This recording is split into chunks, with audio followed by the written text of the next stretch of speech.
विनंती आदरणीय थिटे सर यांना की त्यांनी कृपया आपलं मार्गदर्शन पण बरोबर व्यक्त करावं. आदरणीय थिटे सर प्लीज.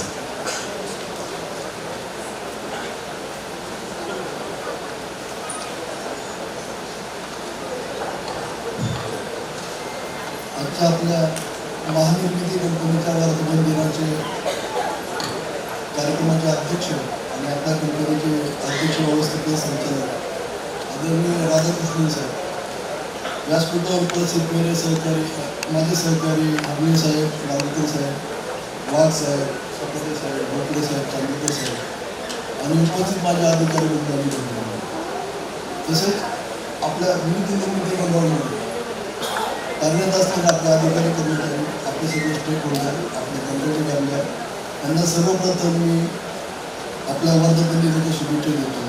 आणि सोबतच हिंदवी स्वराज्य संस्थापक आदरणीय छत्रपती शिवाजीराजांनी 6 जून 1674 साली जे हिंदवी स्वराज्य स्थापन केले त्या दिनानिमित्त सुद्धा आपल्या सगळ्यांना शुभेच्छा देतो. आपलं पॉवर निर्मिती जे आहे, आपण मगापासून आहे की पॉवर निर्मिती चॅलेंजचं फील्ड आहे, चॅलेंज कमी होतं. चॅलेंज जसं मला वाटतं प्राचीन काळापासून चॅलेंज सुरूच होते, आज कालही होते, आजही आहे, ते उद्या असते. आजचा युद्ध सरकारवर आहे. आज हिंदवी स्वराज्याचा स्थापना दिन आहे आणि आपल्या महानिर्मितीचा स्थापना दिन आहे. त्यानिमित्तानं कविवारी भारतांबेंनी एक कविता लिहिलेली आहे, ती कवी मी तुम्हाला वाचून दाखवतो. असं मला वाटलं की भारतांबेंनी कणकराला आव्हान केलं होतं, आव्हान स्वीकारलं. तसेच साथ जिजाऊ साहेबांनी शिवाजीराजांना घातला असेल त्यावेळेस किती आव्हान असतं. तर त्याचे 2 कवी तुम्हाला वाचून दाखवतो. डुमत डमरुये खन खनत शिवले, डुमत डमरुये खन खनत शिवले, शंख फुंकीत येई डुगरा, प्रलय घन भैरवा करित कर्कचरवा, पूर्ण विक्राळा घे तुझं मुद्रा. म्हणजे हे शंभू शंकरा त्याचा तांडव सुरू कर. कशासाठी तांडव कर? जी तुझ्यासमोर आव्हानं आहे, जनतेला त्रासदायक असलेले आव्हान आहे, त्याचे निर्मूलन करण्यासाठी तांडव सुरू कर. आणि काय केलं? पाड सिंहासने दुष्ट ही पालती, पाड सिंहासने दुष्ट ही पालती, ओढ हत्तीवरून मत्त नृप खालती, मुकुट रंकास जे करडी भूपाप्रती, झाड खट्ट खट्ट तुझे खडक छुटे.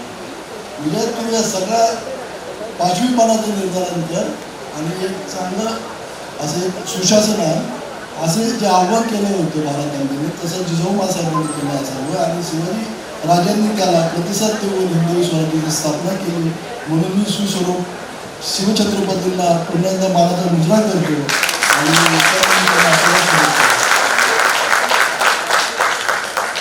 आत्ताच डायरेक्टर प्रोजेक्ट आणि डायरेक्टर ऑपरेशन यांनी त्यांचे विचार मांडलेले आहेत आणि त्यांच्यावर विचार म्हणून त्याचा ऑडिट करणे माझी जबाबदारी आहे. तर थोडा आपल्याला एखादा सांगू इच्छितो मी आपल्याला. आपण 20 वर्षाच्या कारकिर्दीमध्ये सर आतापर्यंत 19 आपलं बॅलन्स शीट सादर केलं. 19 बॅलन्स शीटपैकी आपण 13 बॅलन्स शीट प्रॉफिटमध्ये आहोत आणि 24-25 जे येऊन आपल्याला फायनल करतो सर ते निश्चितपणे प्रॉफिटमध्ये असेल.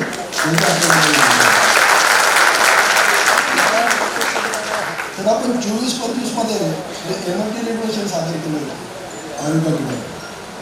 त्याच्यामध्ये आपला किलो कॅलरी पर केजी जो गॅप होता जसे आपण 100 वाढून घेतला, 650 750 केला. आणि आपला ओएनएमचा जो खर्च होता नॉर्मली तो 20 कोटी पर मेगावॅट असे आपण त्याच्यामध्ये वाढ करून घेतलेली आहे. ही मोठी अचीवमेंट आहे. आपण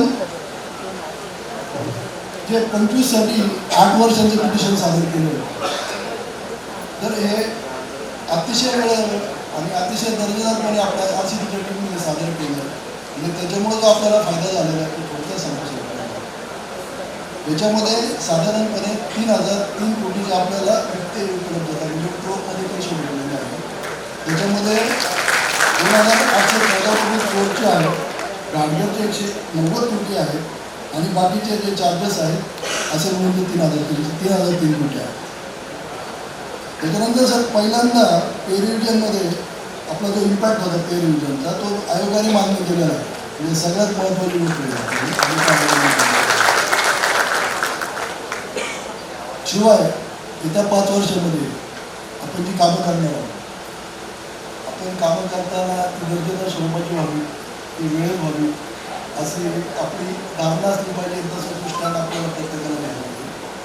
त्याच्यासाठी सर जो रुलिंग प्लॅन जो आपला आहे तो साधारणपणे 25,000 कोटींचा रुलिंग प्लॅन आयोगाने सँक्शन केलेला आहे आणि तो आपल्याला नियत वेळेमध्ये पूर्ण करायचा आहे. ही आपली सगळ्यांची जबाबदारी आहे. शिवाय सर आपले काही आयोगासोबत किंवा इतर कंपन्यांसोबत काही मुद्दे होते, आपण विविध फोरममध्ये ते सादर केले होते. तर नुकतीच सर आपल्याला ॲपलची ऑर्डर प्राप्त झालेली आहे. त्या ॲपलच्या ऑर्डरमध्ये फक्त आपण बेस्ट कॉस्ट जरी म्हटली तरी जवळपास 1,078 कोटी आपल्याला त्यातून मिळणार आहे. बाकी कॅरी कॉस्ट ठरत वेगळा बेनिफिट राहील. तर अशा पद्धतीने आपण जे काम करतो आपले सेंद्रिय सरांच्या मार्गदर्शनाखाली असेल, आपल्या सगळ्या संचालकांच्या सहकार्याने असेल आणि सगळ्यात कौतुक म्हणजे आपलं जे मनुष्यबळ आहे, म्हणजे तांत्रिक असेल आणि तांत्रिक असेल, एवढं म्हणजे मी शासनामधून आलेलो आहे पण एवढं कुशल मनुष्यबळ, एवढं हायली टेक्निकल लोक मी पहिल्या संस्थेमध्ये पाहिलेलं आहे. या सगळ्यांचं हे योगदान आहे आणि त्याच्यामुळे आपण ते साध्य करत असो. तर आपण 23-24 45 कोटींचा नफा कमवला. आत्ता मी सांगितलं सर 13 बॅलन्स शीट आपली प्रॉफिटमध्ये होती.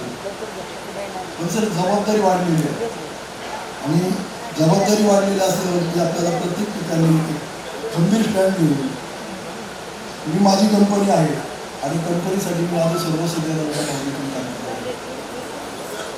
शासनामधले पे स्केल जर पाहिलं आणि मान्य मी तिथं पे स्केल जर पाहिलं त्याच्यामध्ये खूप फरक हे चांगल्या भावनेतून सांगतो ते असलेही पाहिजे.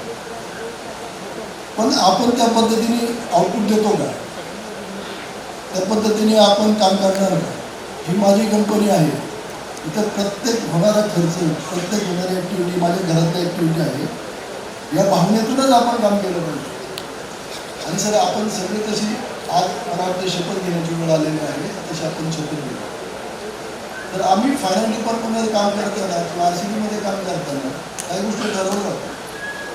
सुरुवातीला ठरवलं सर की हाय कॉस्ट लोन होतं आमचे, काही 11.25%, काही 11.5%, काही 11.25%. सर 21-22 आम्ही प्रयत्न केला आणि आम्ही त्याला सुरुवात सोडतो.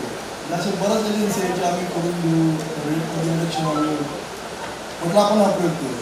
तर त्या प्रयोगामधून त्या सालामध्ये जे आता इफेक्टिव्ह राहतं म्हणजे जोपर्यंत प्रोजेक्ट आहे तोपर्यंत आपली जी सेव्हिंग होणार आहे तर ती 1,860 कोटीची होणार आहे. आणि आपण 2x660 कोराडी यासाठी जो आपण UIचा आपण एक एक्सरसाइज केलं होतं त्या माध्यमातून 1,970 कोटीची सेव्हिंग होणार आहे. म्हणजे टोटल 3,830 कोटीची सेव्हिंग आपल्याला अपेक्षित आहे. आणि कोराडीची जी सेव्हिंग होणार आहे त्याच्यामधून IDCचे निम्मे पैसे शिवाय POPचा सगळा पाठपुरावा आला. तर या पद्धतीने आपल्याला काम करावं लागेल, आपल्याला चॅलेंज स्वीकारावं लागतील आणि त्या पद्धतीने स्पर्धेत उतरावं लागेल. आदरणीय सरांनी जॉईन केल्यानंतर साहेबांनी 2 संकल्पना आम्हाला सांगितल्या होत्या. प्रत्येक गोष्टी त्यांचं मार्गदर्शन असतंच, पण बॉन्ड्स आणि युनिटच्या माध्यमातून आपल्याला निधी उभारायचं आहे. त्याची सुरुवात आपण केलेली आहे. सुरुवात करताना आपण मागच्या बोर्डमध्ये त्याचा अप्रूव्हल घेतलेला आहे आणि अप्रूव्हल घेऊन तर त्यात आपण लवकरच कारवाई करणार आहोत आणि त्यात निश्चितपणे आपण यशस्वी होऊ याची आपण आपल्याला सर्व गवाही देतो. शिवाय सर आपण असं ऐकलं होतं की शासनाचे बरेचसे प्रकल्प किंवा शासनाच्या कंपनी या खाजगी लोकांकडे जातात, ते अक्वायर करतात आणि त्याच्यामध्ये जे रिसोर्सेस आहेत गव्हर्नमेंटचे ते चांगल्या पद्धतीने वापरून त्याचं रिवायवल करून ते चांगला पाहिजे. पण महानिर्मिती अशी कंपनी आहे जी क्षेत्रातली एकमेव शासकीय कंपनी आहे, ही सिन्नर थर्मल पॉवर स्टेशन. हे खाजगी पॉवर स्टेशन आपण ॲक्वायर करण्यासाठी बिड केलेले आहे. त्याच्यामध्ये आपण NTPCच्या माध्यमातून जॉईंट व्हेंचर करून आपण H1 बिड सादर केलेलं आहे आणि लवकरच मला वाटतं त्याचा अंतिम निकाल सुद्धा आपल्याला प्राप्त होईल. निश्चितपणे आपल्याला घोषणा तर आपण जाऊन झाल्यानंतर मुख्यमंत्री महोदयांनी प्रोग्राम दिला होता 100 दिवसांची कार्य सुधारणा. तर आपल्या सगळ्या लोकांनी एवढं जीव ओतून काम केलं त्याच्यामध्ये आणि आपल्या महानिवडणुकीच्या लौकिकात भर घातलेला आहे. आता लौकिकात भर घातला आपल्याला दुसरा क्रमांक भेटला, अतिशय अभिमानाची गोष्ट आहे. पण तो लौकिक साधण्यासाठी त्या लौकिकाला साधेशी जबाबदारी आणि ते काम आपल्याला इथून पुढे चालू ठेवणार आहे. आपली जबाबदारी वाढलेली आहे आणि जबाबदारीचं भान ठेवून आपल्याला मार्गदर्शन करणं. तर सरांचं खंबीर नेतृत्व आपल्याला साथीला आहेचे, मार्गदर्शन साथीला आहेचे. तर पण ही आज ह्या ठिकाणी मला आवर्जून एक उल्लेख करावा लागेल. तर अंबरगन सर्वंट झाले आणि अंबरगन सर्वंट झाल्यानंतर लोडॅबिलिटी काय असली पाहिजे, माझा रिव्ह्यू काय असला पाहिजे, त्याच्यावरती पूर्ण फोकस झाला. खंडेराव साहेबांच्या शेवटच्या काही कालावधीमध्ये सगळ्यांची सुरुवात केली होती.